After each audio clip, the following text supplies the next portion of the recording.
Es bilbaíno, filósofo, escritor, ensayista y director de la Fundación Juan March de Madrid. Les hablamos de Javier Gomá, que ha publicado Dignidad en la editorial Galaxia Gutenberg, y está en nuestra delegación de Madrid para hablar de lo humano y de lo divino de modo ameno, como en las páginas de sus libros. Muy buenos días, señor Gomá. Buenos días, Ana. ¿Cómo definiría dignidad? ¿Filosofía literaria? ¿Prosa militante? El libro es filosofía militante y literaria. Es literaria porque me gusta hacer una filosofía que tenga en cuenta el carácter mundano de todo texto. Una filosofía sobre el mundo, para todo el mundo y con un poco de mundo. Es decir, con un poco de gracia, con estilo, con elegancia, si es posible.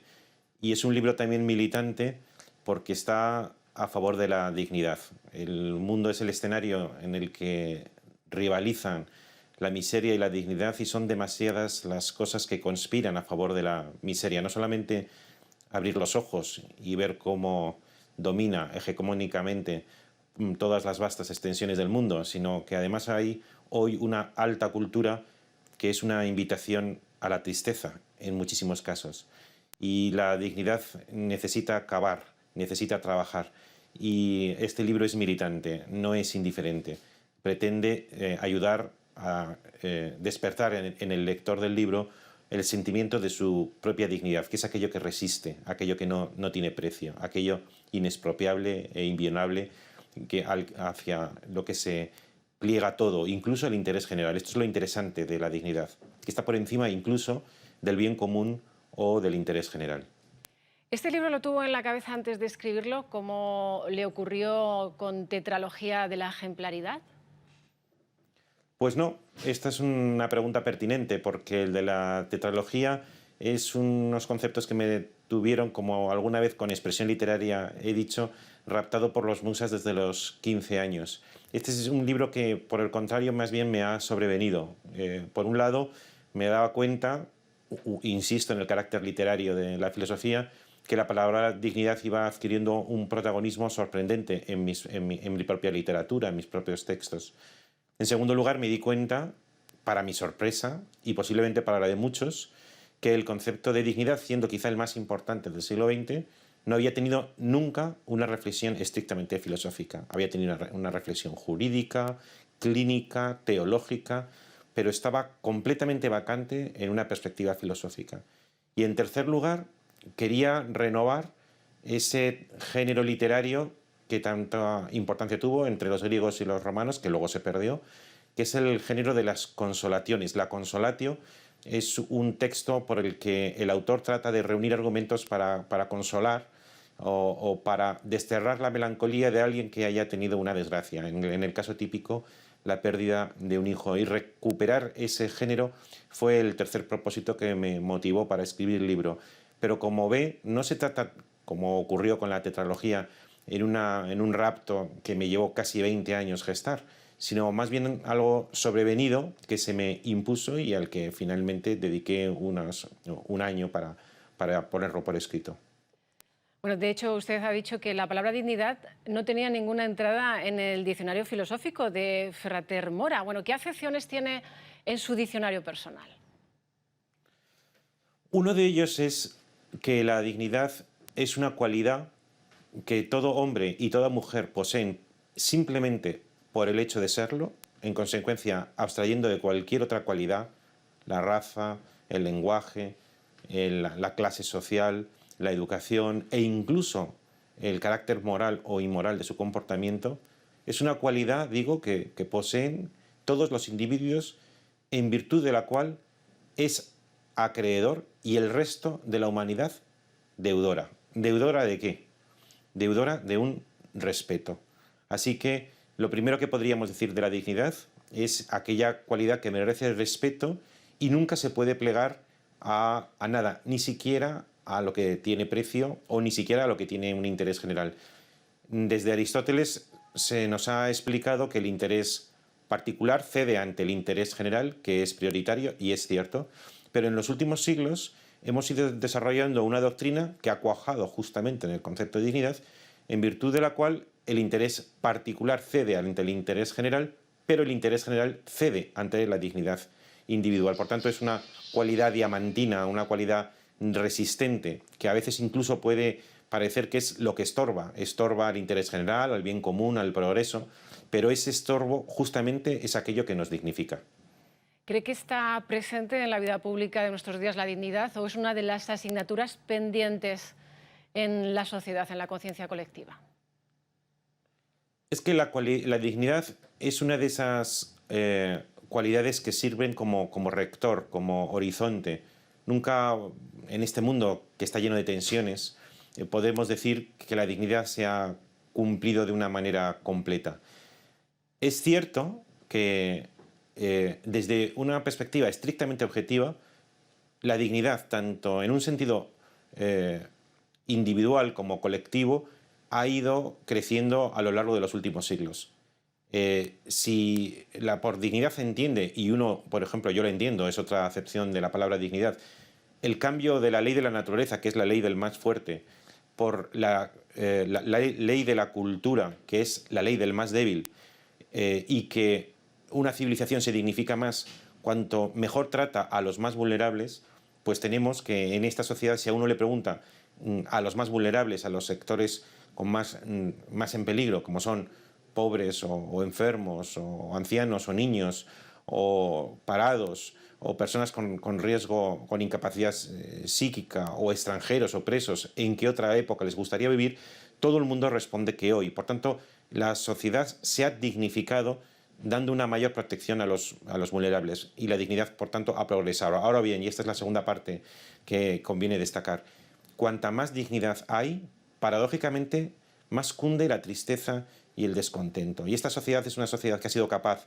de dignificarse enormemente, incomparablemente mayor que otras épocas, y sin embargo, aunque parezca paradójico, ha cundido la tristeza, el hastío y el descontento. Una de las razones es que cuanto mayor es el sentimiento de nuestra propia dignidad, también son mayores el número de acciones que sentimos que nos faltan el respeto, que más atentan a esa cualidad inexpropiable que es la dignidad. Así que, aunque parezca extraño, cuanta más dignidad hay, más nos indignamos. ¿No tienen que concordar necesariamente las definiciones de dignidad en el ámbito filosófico y el jurídico, por ejemplo? Es que son ámbitos distintos, porque la filosofía debe moverse siempre en un ámbito abstracto, son ideas generales, son ideas abstractas que sirven para dar orientaciones.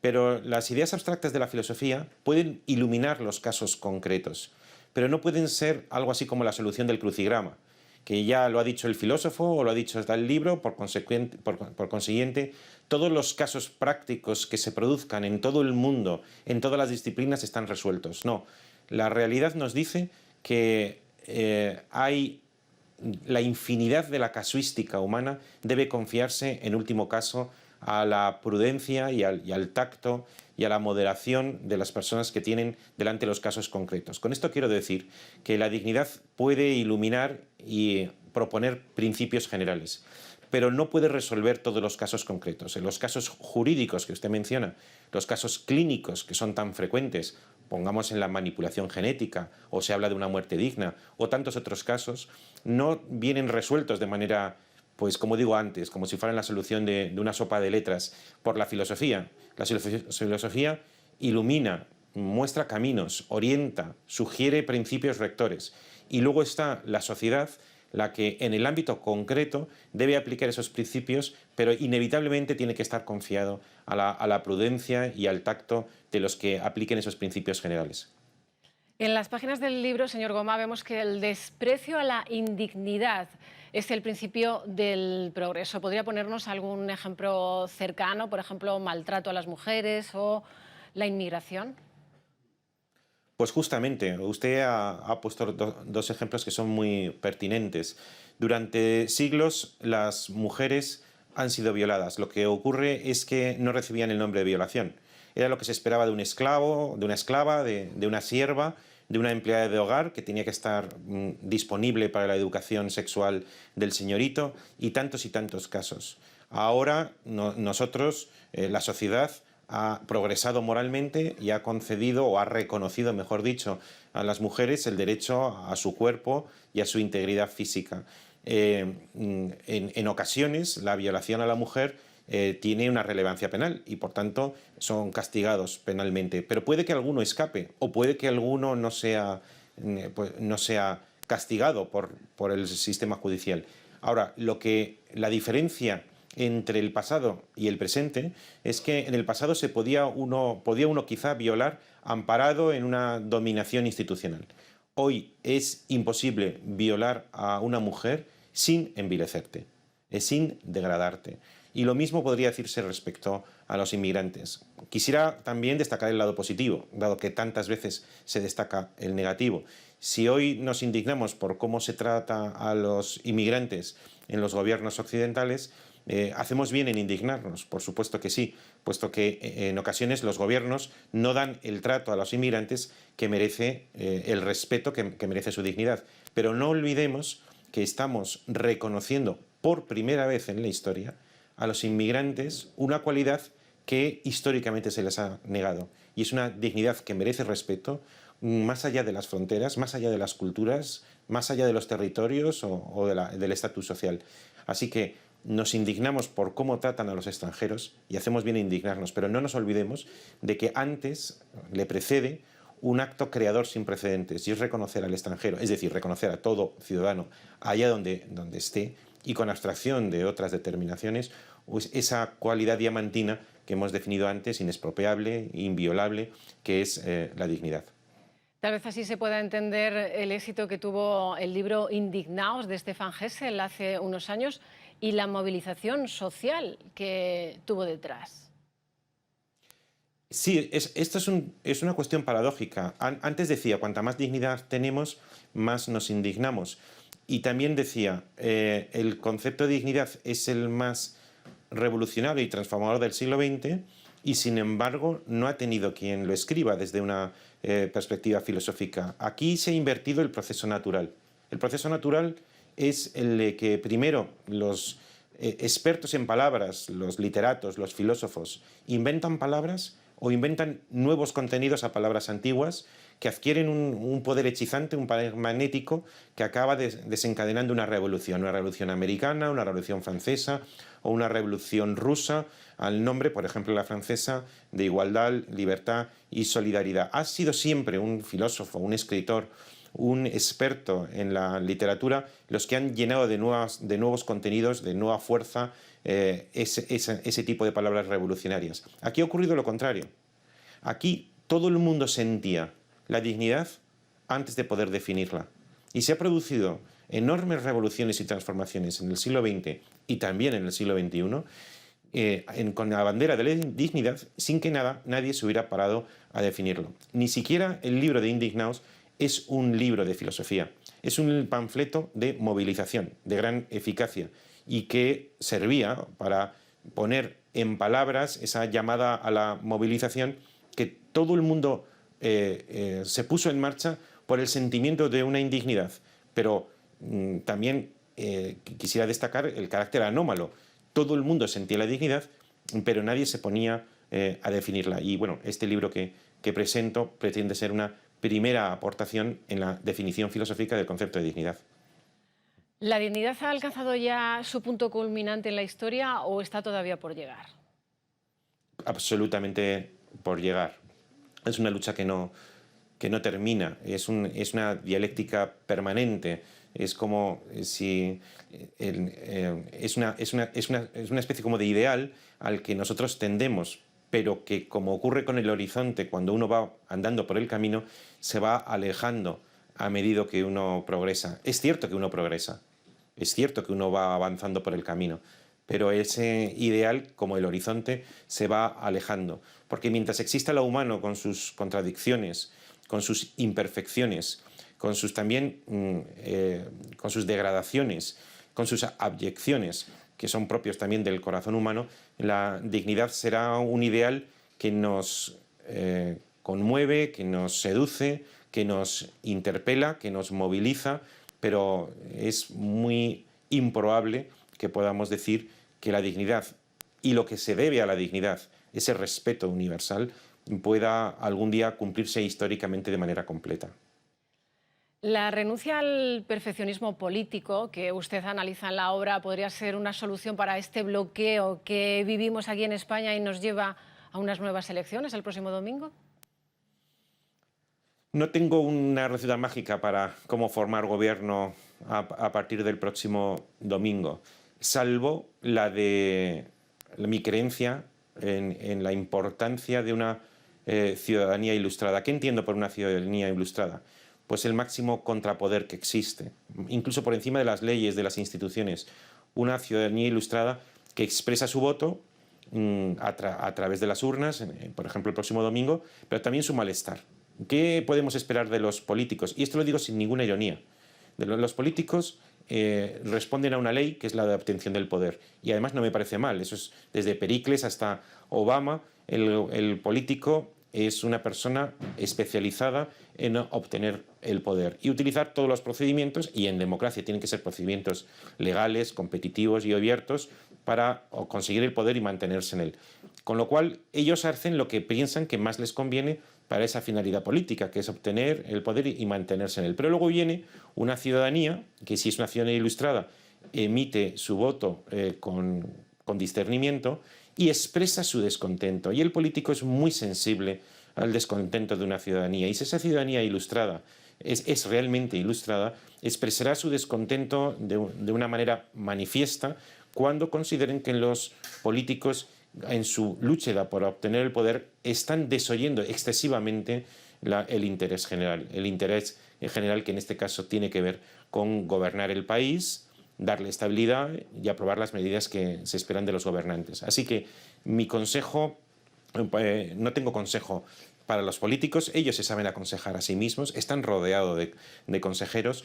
Mi solución va más por la vía de una sociedad que emite su voto con ilustración, con discernimiento, y expresa su descontento por los procedimientos que sean, a través de una opinión pública también ilustrada, porque el político, en su búsqueda por el poder y por mantenerse en él, tiene necesariamente que ser sensible a un descontento popular. Así que será expresando ese descontento porque podremos finalmente influir en los políticos para que, superando lo que a lo mejor puede ser un interés particular de la obtención del poder, tengan en cuenta ese interés general por la gobernación del país. En general, señor Gomá, ¿cree que la filosofía puede ayudarnos a ser mejores personas en estos tiempos donde la inmediatez de esos 50 caracteres parece dominarlo todo? Absolutamente sí. He escrito también sobre ello. Podría contestar de diferentes maneras, siempre que concedamos a la filosofía su tiempo. El tiempo de la filosofía no es el tiempo de la actualidad, de la espuma de los días, de lo que ocurre hoy el lunes, martes o miércoles. No es ese tiempo supersónico. El tiempo de la filosofía es un tiempo geológico, es un tiempo del poco a poco, es un tiempo de ir educando el corazón, de refinar la visión de las cosas. Muchas veces se habla de que la filosofía tiene por objetivo formar ciudadanos críticos, y a mí formar ciudadanos críticos me parece muy bien, pero si la filosofía no propone un ideal con el que contrastar la realidad, un ideal sobre el que se fundamenta la sana crítica, el ciudadano crítico no es un ciudadano crítico, sino un ciudadano criticón. Lo verdaderamente importante de la filosofía, por encima de ser un filósofo crítico, de hacer un ciudadano crítico, es hacer un ciudadano gozoso. Gozoso no de manera estúpida, sino de manera inteligente, capaz de una alegría inteligente. La filosofía debe contribuir a que todos los hombres y mujeres del mundo, que son nativamente filósofos, porque todos los hombres y todas las mujeres tienen ya una interpretación teórica, una interpretación filosófica del mundo, la filosofía, en el sentido de lo que escriben determinados autores, esos son esos textos literarios que suelen calificarse de filosofía, deben contribuir a que la interpretación del mundo de los hombres y de las mujeres en general sea más inteligente, más profunda, más gozosa y más alegre, y más que nos ayude a vivir una vida más digna de ser vivida. Insisto, la filosofía no se mueve en el plano de la actualidad llena de sobresaltos, sino lo que a mí me gusta llamar en el plano de la realidad, que es la actualidad a largo plazo, a 5, 10, 15, 20 años, porque los políticos se ocupan de los 4 años, del término parlamentario. Las empresas se ocupan del balance anual.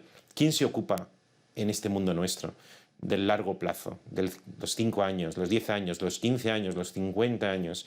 ¿Quién se ocupa de cómo seremos, cómo veremos el mundo ese largo plazo? Bueno, pues uno de los que se hacen cargo del mundo y de la historia a largo plazo debía ser la filosofía, capaz de moldear poco a poco la visión de los hombres y de las mujeres, la filosofía cotidiana que todos los hombres y mujeres tienen, y que sea una filosofía y sea un corazón y sea una mente más inteligente, más gozosa, más alegre y contribuye a hacer la vida más digna de ser vivida. Hablando de futuro, ¿en qué proyecto está trabajando ya? ¿Tiene nuevo libro en la cabeza? Pues se da la circunstancia de que he terminado lo que para mí es una obra importante, que es una obra de teatro que he titulado Las lágrimas de Jerjes. Y la terminé este fin de semana cuando empecé a escribirla en diciembre del año pasado. Forma parte de una trilogía, una obra que estrené hace poco en el María Guerrero, Inconsolable. La segunda obra es una comedia que justamente somete el ideal de la ejemplaridad a la prueba del humor, que es Quiero cansarme contigo, que previsiblemente se estrenará aquí en Madrid en septiembre. Y la tercera es Las lágrimas de Jerjes, una tragedia donde creo que logro anudar preocupaciones profundas de mi experiencia de la vida de los últimos 20 o 30 años, y esas 3 obras conforman una trilogía que he llamado Un hombre de 50 años. Me impresionó mucho el título, no tanto la novela, que luego no es tan buena, de Balzac, una mujer de 30 años, titular una novela con simplemente una edad y un género, pues imitando ese título de la novela de Balzac, a mi trilogía la he titulado Un hombre de 50 años, porque las 3 obras dramáticas tratan de explorar cuáles son las sensaciones de un hombre que ha alcanzado esa edad y que de alguna manera está leyendo o está leyendo por segunda vez o releyendo el gran libro, que es el libro de la vida. Uno lo lee con cierta emoción con 15 o 20 años por primera vez, y como nos ocurre tantas veces que leemos un libro con 15 o 20 años y lo recuperamos con 50, pues de la misma manera es como si yo hubiera leído el libro de la vida con 15, 20 o 25 años, hubiera vivido y lo retomo y digo, ¿qué impresiones me produce? Y las impresiones que me produce la relectura de ese libro han cuajado en esta trilogía, Un hombre de 50 años. Pues Javier Gomá, autor de Dignidad, muchas gracias por acompañarnos en Castilla-La Mancha Despierta. Estaremos muy pendientes de su obra. Buenos días. Buenos días y muchas gracias, Ana.